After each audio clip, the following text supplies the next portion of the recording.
Bon, on a maintenant une autre de tes poules, Marie-Josée. Elle s'appelle Rita. Et Rita a besoin d'un bain. On se rend compte que ça lui ferait pas de tort. On l'a pesée. Son poids était supérieur à Mariette. Son poids était de presque 4 livres, donc 800 quelques grammes. Et son plumage est en meilleur état. Elle a moins de mue, mais ça va lui faire du bien aussi de masser le jabot. Il est engorgé, il est dur. On va lui donner un peu d'huile d'olive, on va la masser et puis on va la traiter aux petits soins. Puis comme ça, on va voir si elle va mieux après. T'es d'accord? Oui, merci. Alors, première chose qu'on va faire, on va vraiment aller à fond des plumes avec une loupe. Parce que moi, ce que je veux m'assurer, Marie-Josée, c'est m'assurer qu'ils n'ont pas de parasites comme des acariens, des mites, la gale déplumante, des trucs comme ça. Alors, avec un bon éclairage, c'est bon de vraiment ouvrir le plumage, puis regarder dans le fond. On peut faire pencher la poule, aller vraiment jusqu'à la peau. Puis si vous n'avez pas des bons yeux, regardez avec la loupe et observez pendant quelques secondes dans le fond, et ce, à plusieurs endroits, pour vous assurer qu'il n'y a pas des parasites. Fait que là, je vais ouvrir, puis je vais voir s'il y a quelque chose qui bouge. On voit un petit peu de peau sèche, c'est normal. Elles desquament un petit peu. Ils ont la peau sèche l'hiver, donc faudrait peut-être s'assurer qu'elles ont des bons bains de sable. Donc, je vois là que c'est normal, hein, l'hiver, sont moins exposés à pouvoir aller au soleil, aller dehors, à prendre l'air. Mais sinon, ça, c'est normal. On regarde aussi ses yeux, son bec. Elle a mangé un petit peu, elle a bu, donc elle fait des bruits normaux, ses ailes sont normales, et puis ses pattes aussi, mais si jamais il y avait des problèmes de gale de la patte, on pourrait la traiter avec une petite crème à base de soufre précipité, du soufre en anglais sulfure, et puis ça, ben, ça étouffe vraiment les parasites. Hein? Ça, j'achète ça où, Louise? Ça se commande sur Amazon. La plupart des produits comme ça, on va les trouver plus facilement sur Amazon. Alors, son jabot, il est vraiment dur. On sent des roches, là.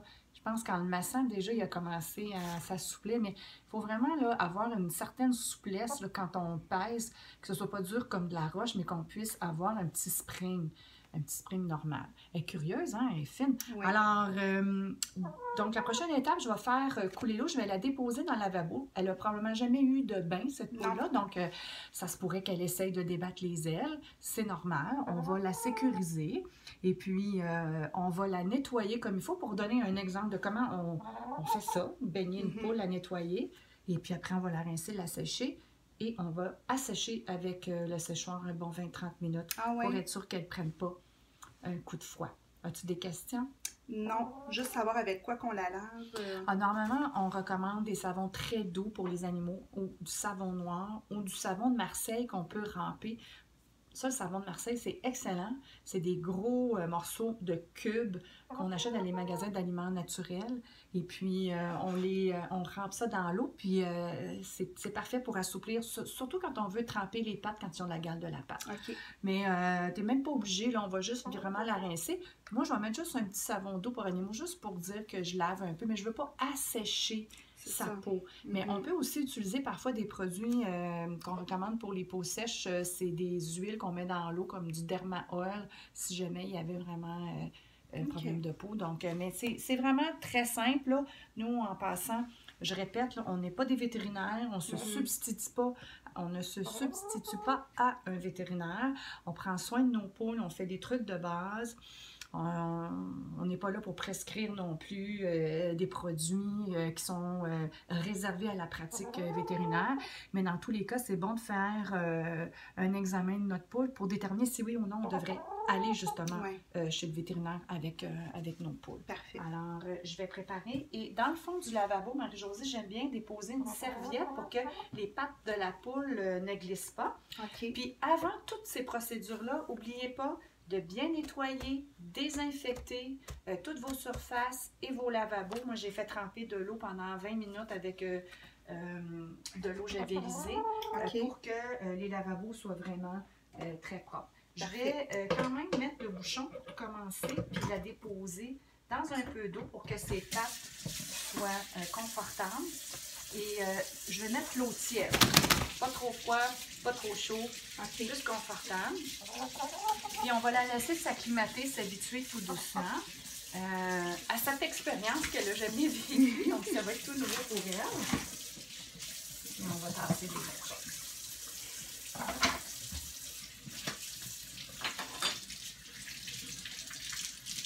Viens-tu? Viens, on va faire un beau petit nettoyage. Je te l'amène. Elle va s'en venir toute seule, je pense. Ah oui?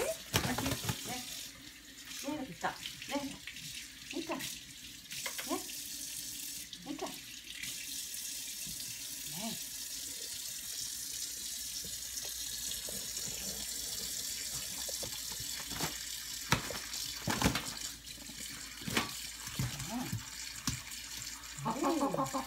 Elle va juste s'acclimater tranquillement. Moi, je vais enlever ma montre pour dire de ne pas trop m'ennuyer. J'aurais jamais osé la mettre dans un lavabo et de la laver. Alors, un petit peu d'eau tiède. Je vais y mettre juste un petit peu de savon, pas trop. Juste pour dire. Puis on peut utiliser tranquillement la douchette. Là. Et envoyer de l'eau. Faites toujours attention de ne pas non plus envoyer trop d'eau sur la tête des poules ni dans leurs yeux. On ne veut pas les apeurer. Ce que je vais faire, je vais ouvrir son plumage parce que ça ruisselle. Hein? Les plumes sont comme imperméables avec la cire qu'elles déposent à partir de la glande uropugienne. Mais je vais aussi aller bien rincer le cloaque, là où il y en a le plus besoin. Et si jamais elle essaie de sortir, bon, on la replace tout simplement. Puis on frotte avec l'eau tiède. Puis on va s'habituer et considérer que ça lui fait du bien. Hein? Et comme un traitement chez un spa pour poules, là. C'est ça. Hein? Ça, je fais ça à quelle fréquence, Louise? Généralement, on ne fait pas du lavage de poules pour rien. Là. Elles se lavent elles-mêmes, elles le font naturellement. C'est sûr, l'été, parfois, elles vont à la pluie. Là. Mais là, c'est parce qu'elle avait vraiment, mettons, des fientes très collées autour du cloaque.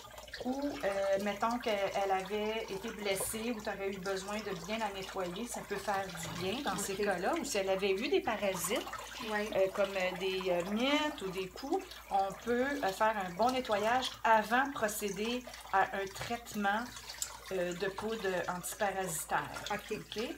Donc, je vais continuer à faire couler l'eau. Tu vois là qu'elle a l'air d'aimer ça quand même. Laisse faire. Mais je vais tout doucement parce qu'elle a quand même, elle aussi, mué. Elle a beaucoup de petites plumes en repousse. Donc, on fait attention, c'est délicat. On dirait que c'est plus sensible, les petites repousses. Qui sont comme des petits bouts de lacet de cire. Hein? Tu as remarqué, ça ressemble à ça. Là, je vais rincer en dessous. On va faire le bon. C'est impressionnant parce que moi, c'est la première mue. Vu que j'ai mes poules depuis pas longtemps, donc je voulais m'assurer que tout était correct. C'est la première fois que tu vis cette expérience-là, d'avoir des poules qui muent. L'hiver. C'est inquiétant pour les gardiens de poules, la première fois que ça leur arrive, je le sais. Ça nous inquiète. Souvent, ils arrêtent de pondre. Et puis, elles n'ont pas, disons, l'engouement de d'habitude. Ça leur demande tellement d'énergie de refaire leurs plumes. Puis c'est sûr, l'hiver aussi, avec le froid, ils ont besoin de beaucoup d'énergie. Moi, je recommande vraiment de supplémenter les protéines, puis leur donner de la bonne moulée. Puis regardez les étiquettes. Oui. J'en ai acheté à la coop, puis c'est comme un mélange maison qu'ils font, mais j'ai pas d'étiquette. Donc, dans tous les cas, là, moi, je pense qu'il faudrait vraiment que tu t'assures qu'il y a au moins 17-18% de protéines, surtout dans la période de la mue, de repousse de plumes. Il y a même des compagnies aux États-Unis qui font des moulées spécifiques, ça s'appelle Feather Fixer, pour la réparation des plumes, qu'on leur fait manger. Donc, augmenter les protéines, que ce soit des œufs brouillés, une petite canne de thon, ça peut être des verres séchés, par exemple, qu'on leur donne, pour s'assurer qu'elles mangent bien leur moulée. Puis, tu sais, dans les sortes de moulées aussi, Marie-Josée, si tu achètes de la moulée en miettes qui n'est pas comprimée, ben, elle va choisir juste le maïs. Qu'elle veut, Fait qu'elle pourrait manquer de nutriments. Alors que la moulée qui est en comprimé, eh bien, tout est amalgamé. Elles auront une nutrition beaucoup plus constante. Elles auront toutes les vitamines, tous les minéraux qu'elles ont besoin. Moi, c'est ce que je vous recommande. Et c'est ce que mon vétérinaire m'a recommandé aussi quand j'avais consulté un vétérinaire sur les meilleurs choix alimentaires. Parfait. OK. Fait qu'elle se laisse faire, elle n'a pas froid. Des fois, ils peuvent avoir un petit frisson, mais j'ai mis vraiment l'eau à une température confortable. Et puis, on frotte les pattes si jamais il y avait quelque chose sous les pattes et en dessous. On fait un petit massage de pattes.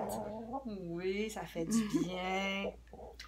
Puis, si jamais il y avait vraiment beaucoup de saleté, bien, vous pouvez y aller avec un petit savon. Moi, je l'ai même dilué, mon petit savon, avec de l'eau. Il n'est même pas pur parce que je ne veux pas mettre grand-chose. Je vais juste frotter et enlever les débris, les petits caca collés en arrière du cloaque pour libérer cette région. Je vais essayer de la tourner. Donc là, on voit que ça s'est bien nettoyé, c'est propre.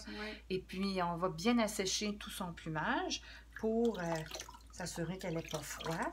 Puis, je vais envoyer un petit peu d'eau à la peau ici pour nettoyer le fond.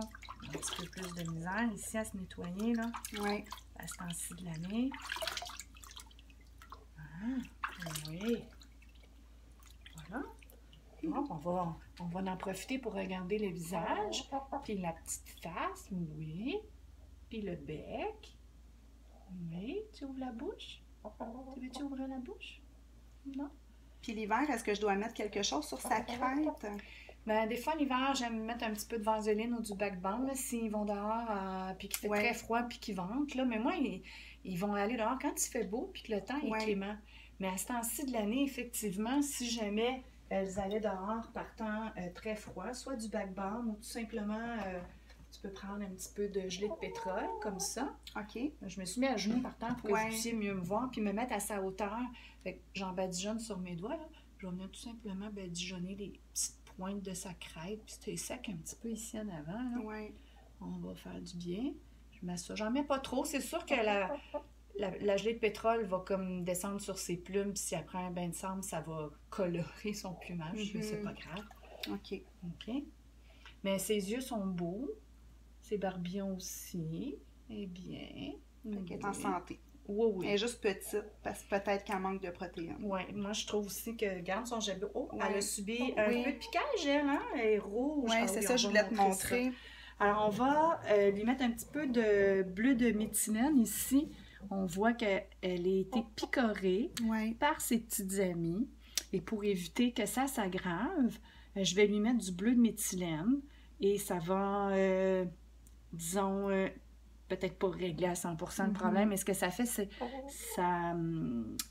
ça éloigne les autres poules parce que la couleur bleue les attire moins. Puis ici, on va aider à réparer cette peau-là, puis permettre aux plumes de repousser en dessous tranquillement, pas vite. OK. Hein, pour qu'elle refasse un plumage. Est-ce que tu penses qu'elle perche bien sur son perchoir la nuit? Ben, je pense que non. Ils ont tendance, moi, à aller dans où est-ce qu'elles pondent les œufs, dans le pondoir. Oui, parce que les cacas, ils se retrouvent plus dans le pondoir, donc je pense pas qu'elles se perchent. Alors, un truc, c'est de bloquer l'accès au pondoir pendant quelques soirées pour que la nuit, elles aillent se percher. Tu peux les placer toi-même sur le perchoir. Et tôt le lendemain matin, par contre, il faut aller ouvrir là, pour qu'elles aillent pondre leur petit coco. Mais généralement, après quelques nuits, l'habitude s'est réinstallée d'aller percher, puis elles le font aussi par imitation lorsqu'elles voient les autres se percher. OK? Alors, là, généralement, s'il y avait eu beaucoup de savonnage ou de savon, on procéderait à un bon rinçage, mais il n'y a quasiment pas de savon, il n'y a rien. Fait que je vais quand même procéder à un petit rinçage vite. Je vais enlever ici le bouchon. Elle est confortable sur la serviette. On voit que vraiment, là, elle est bien. Très bonne idée. Elle ne peut pas glisser.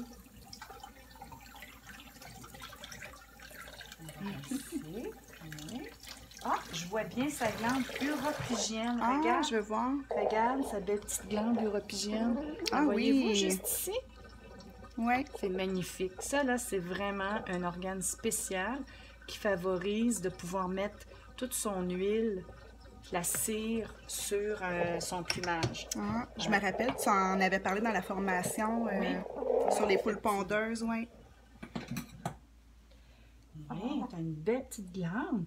Oui, mais il va falloir que tu ailles tout à rechercher cette cire-là pour bien conditionner ton plumage. Et là, je vois vraiment une masse très, très dure, Marie-Josée, dans son jabot, là. OK.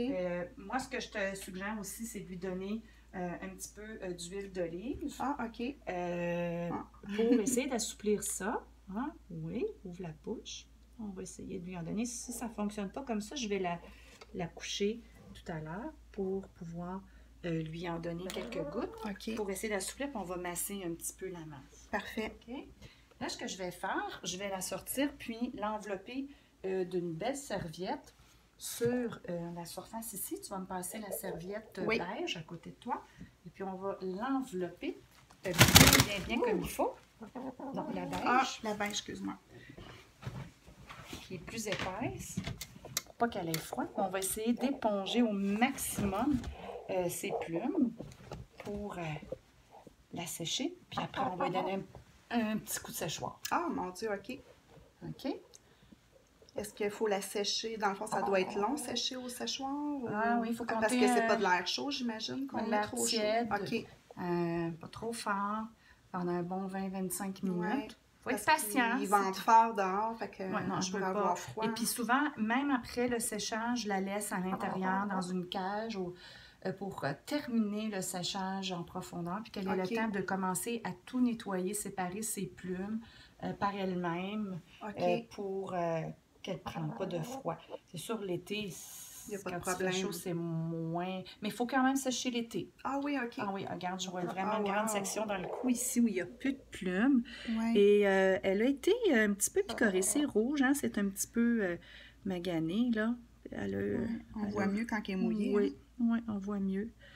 Mais c'est ça la mue, c'est ça la mue. Mais au moins, il n'y a pas de plaie. Non, mais on va lui mettre quand même du glucose. Après qu'elle soit séchée, je vais lui en mettre. C'est ce produit-là que je vais mettre sur sa poitrine où elle a eu un peu de piquage. Alors, je vais tout de suite utiliser le séchoir. Ça va faire un peu de bruit. Puis, on va prendre une pause pendant qu'on la sèche. Et on va vous revenir quand elle va être plus sèche. Je vais juste partir le séchoir pour que vous voyez un petit peu la démarche. Parfait.